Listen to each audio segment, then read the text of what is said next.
and did its best to blast cooler air through the vents. I reached back into the glove compartment and grabbed a bottle of suntan lotion. SPF 30 would have to do. I could already feel my skin reacting where it was exposed to patches of sunlight. The smell of coconut, aloe, and chemicals filled the car as I slathered thick white liquid on my exposed flesh, hoping what I was about to do wasn't as stupid as I thought it was. Payphones aren't easy to find in the cellular age.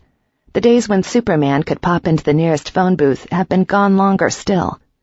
About the only place you can find a usable public phone is at the occasional convenience store, and even then it's just as likely to be out of order. Fortunately, I was on campus. I knew of at least 3 convenience stores that catered to students. Surely one of them would have a phone I could use. I left the parking lot with a particular 7-Eleven in mind. The first store had a phone, but the cord had been severed. I struck pay dirt at the second shop. The phone was even in the shade. Yeah, there was graffiti on it, but the cords were all attached, and it wasn't covered with anything sticky or awful, and when I picked it up I got a dial tone. I dropped a pair of the coins I'd rummaged from the ashtray of my car into the slot and dialed Gran's number from memory. I let it ring 8 times. No answer. Since she didn't have voicemail or an answering machine, I hung up. But I have voicemail. Maybe she left a message. I dropped the coins back in the slot and dialed the number of my mailbox. Unfortunately, the recording told me the service was presently unavailable and suggested I call back later. Well, that was a waste of money, but I'd definitely be checking back frequently. It might be the key to my own past. After scrounging around between the seats, I found more change. I dropped another pair of coins in the slot, dialing a different number. The phone rang exactly once before a businesslike female voice answered. "Police, Detective Alexander speaking." "Hey, Alex." I greeted the woman on the other line with breezy familiarity that was only a little bit forced. I like Vicky's lover. The 3 of us have had dinner a few times since they met, including, apparently, the birthday party. But I have to admit it's been a little bit awkward. Maybe Alex and I are just too much alike, both hard cases with a sarcastic bent. Whatever the problem, things between us have always been just a little strained. Still, we both love Vicky to pieces. She's my best friend and Alex's lover, so we all pretend everything's peachy. "Graves, I just got the weirdest call about you." Alex's voice was gruff but not unfriendly. "A friend of mine from downstairs called, said there was a report of you getting bit by bats and being taken for medical treatment, but nobody could find you at any of the hospitals. Then, when they checked out the site of the supposed attack, there was no evidence of anything. The alley was clean, which is just fucking weird." "Well, I was attacked. I was damn near killed, apparently sometime after Vicky's birthday, so there should be evidence if they look hard enough." "Are you all right?" I thought about how to answer that for a few seconds. The cops didn't like monsters. Would she consider me one? I hope not. But what was the point in lying? First time she set eyes on me, she'd know the truth. Yes and no. Ever heard of an abomination? "No, what's that?" Her voice was tired, resigned, like she didn't really want to know, but knew she needed to. I explained what had happened, and as much of what it meant to me as Jones had had time to impart. Not much, really. "If that's true, then the master that bit you is going to be after you, and you're liable to wind up with bloodlust." "I'm not a monster, Alex. I'm not going to be a monster. I'm just a human in need of a good dentist." My voice was cold, hard, and uncompromising. "I hope you're right." Alex's voice was as hard as mine had been, maybe more so. Then again, she's a cop. "But let's get this real clear right up front. If you ever show signs of slipping over that edge, I'll take you out. No hesitation. Vicky or no." She would. I knew it. In fact, I was counting on it. "If I slip over that edge, I want you to." There was a long moment of silence between us, each of us lost in thoughts that were best unshared. I didn't want to think about bloodlust, the urge to look at my fellow humans as snack food, but I needed to. I needed to think about that and so many other things. But if I did, I was liable to lose it, and that could get me killed. So I forced the fear and worry down hard, knowing even as I did that I'd pay for it. Denial is a great short-term coping mechanism. Long-term, it's pretty destructive. But hey, I just wanted to get to the long-term. I broke the silence before it got too uncomfortable. Can you get me the address of the alley? I'm going to have to see if I can get a hunt sanctioned, then see if I can get any evidence and track the bastard down while it's still daylight. No, Celia, you don't understand. And I'm not allowed to explain some of it to you.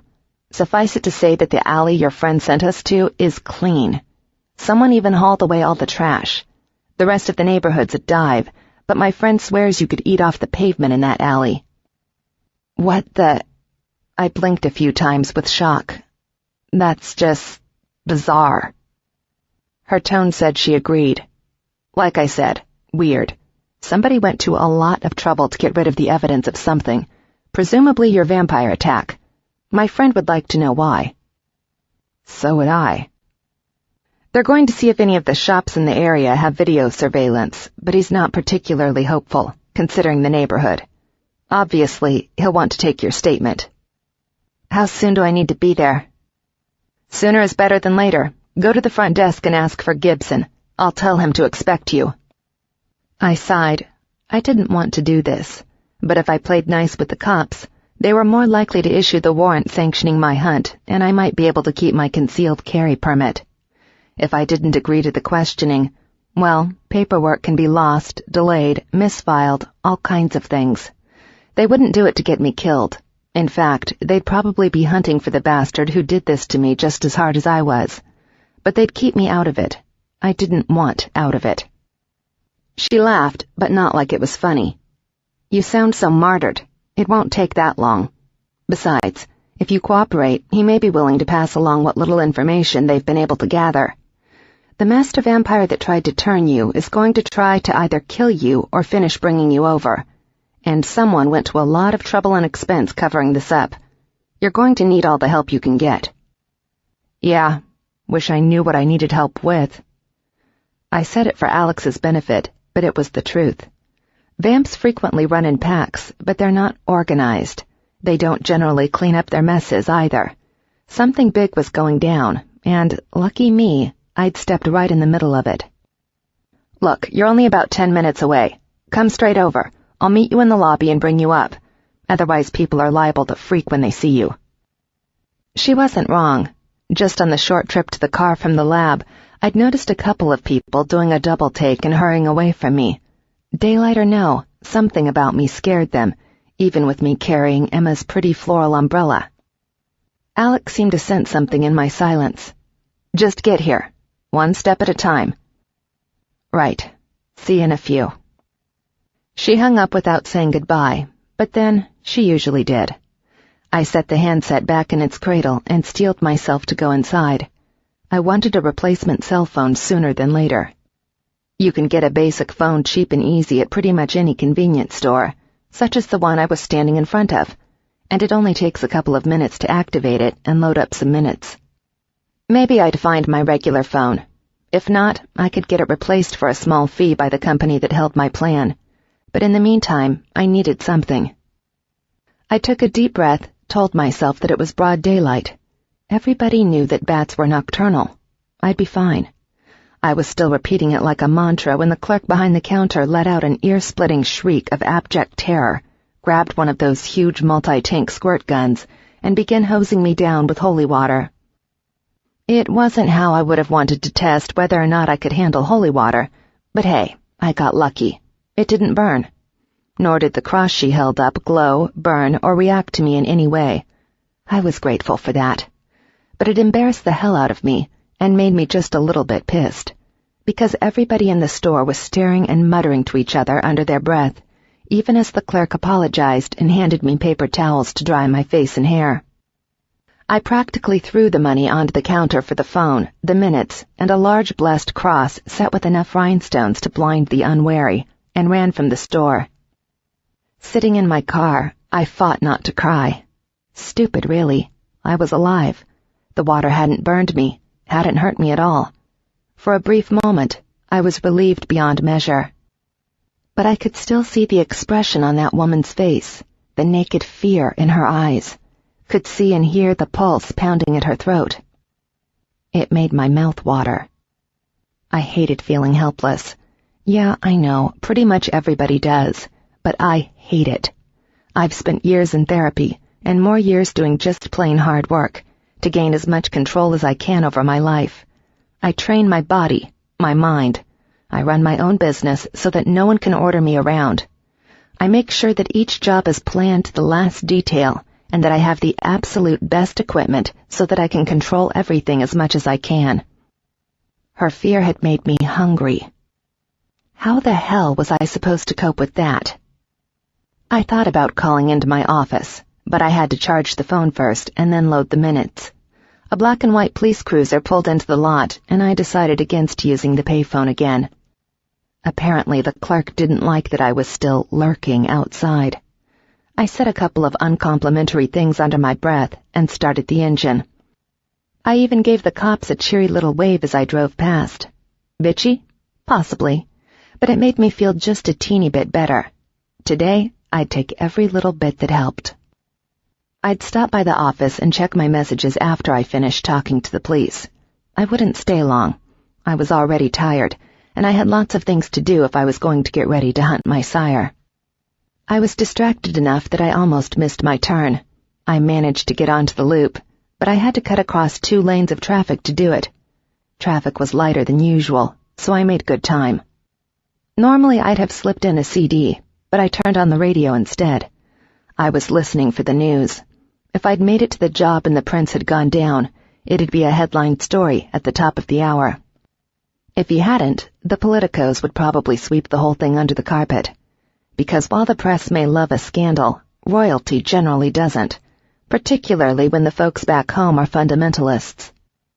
The news came on just as I was pulling into the multi-level parking garage that serviced the Santa Maria de Luna PD. Nothing about the prince. In fact, other than the unrest in Pakistan and the peace talks going on in the former Soviet satellite nations, there didn't appear to be much going on at all. I knew from past experience that if I parked in the garage attached to the police department, I could take an elevator directly into the second-floor lobby of the building. No sunlight. Which, all things considered, was probably a good idea. Yes, if I had to, I could use the umbrella again, but I didn't want to. Maybe it was denial, or just plain stubbornness, but hiding from the sun just felt wrong. The parking garage was dim and cool enough to be almost welcoming after the car's heat. The soft sound of my sneakers was lost in the wail of a car alarm echoing off of the concrete. Pressing the button for the elevator, I tried to shake off a growing sense of unease. This entire situation was just too strange. Nothing made sense. Emma would never believe it, but I'm actually a creature of order. I plan things practically to death, and then I double and triple check them, because I want to control what I can. Invariably, there are lots of things you can't control, completely unpredictable things that force you to improvise and think on your feet. But if you've got a handle on the other stuff, you have a better chance of success in dealing with the random crap. At least that's what I tell myself. But in the words of my gran, this whole situation was hinky and stank like week-old fish. The bell rang, and the elevator doors slid open with a gentle whoosh. I stepped over the metal threshold onto white speckled linoleum, waxed to a high gloss. Air conditioning hit my wet clothes, making me shudder. In the distance, I could hear the soft rush of water over stone. I froze. Running water. A big vampire no-no. Was it going to be a problem? The holy water hadn't been. I tried to think of a way of finding out without making a spectacle of myself, and came up blank. Screw it. Just suck it up, Graves. Squaring my shoulders, I marched toward the lobby. The piped-in stream that fed the moat of magical water surrounding the holding cells was surprisingly pretty. Not only was the waterfall supposed to inspire peaceful feelings in the prisoners, but it also nullified any spells that might try to break people out. I passed it without so much as a flinch, which made me seriously happy. Thus far, I was proving more human than Bat.